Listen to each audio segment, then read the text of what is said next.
Արաքսը հայկական լեռնաշխարհի ամենախոշոր գետերից է։ Արաքսին ասում են նաև Արազ, Արաս, Արաքսի և Երասխ։ Ունի 1072 կիլոմետր երկարություն,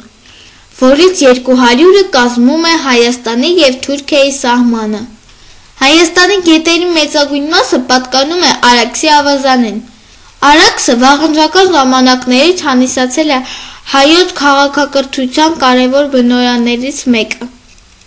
Արաքսը ջուր է մատակարարել Մեծ Հայքի, Այրարատ, Սյունիք, Արցախ, Փայտակարան, Վասպուրական նահանգներին, որի համար այն հաճախ կոչվել է Մայր Արաքս։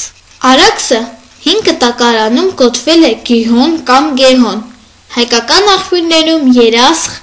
Արաքս, արաբականում Արազ։ 9-րդ դարի արաբ պատմիչ Յակուբին Արաքսն անվանում է Դվնագետ։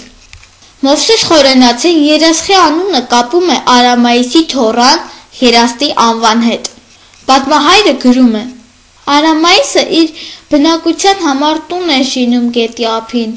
մի բլուրի վրա և իր անունով կոչվում է Արմավիր, իսկ գետը կոչում են Երասխ, իր թոռան Երաստի անունով։ Արաքսի վրա շատ կամուրջներ են եղել։ Դրանցից ամենանշանավորները 5-ն էին, որոնք եղել են Բասենում, Երվանդակերտում, Արտաշատում, Նախիջևանում և Ջուղայում։ Արտաշատի կամուրջը կոչվել է Տափերական։ Այս կամուրջից է սկսվել Արտաշատ-Տիգրանակերտ արքայական պողոտն։ Նշանավոր է եղել նաև Ջուղայի կամուրջը, որի շինության ավանդությունը վերագրվում է Ալեքսանդր Մակեդոնացուն։ 1605 թվականին Շահ Աբասի հրամանով այս կամուրջն ավերվեց,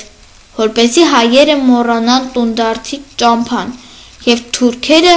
չկարողանան այդ կամուրջով ներխուժել Պարսկաստան։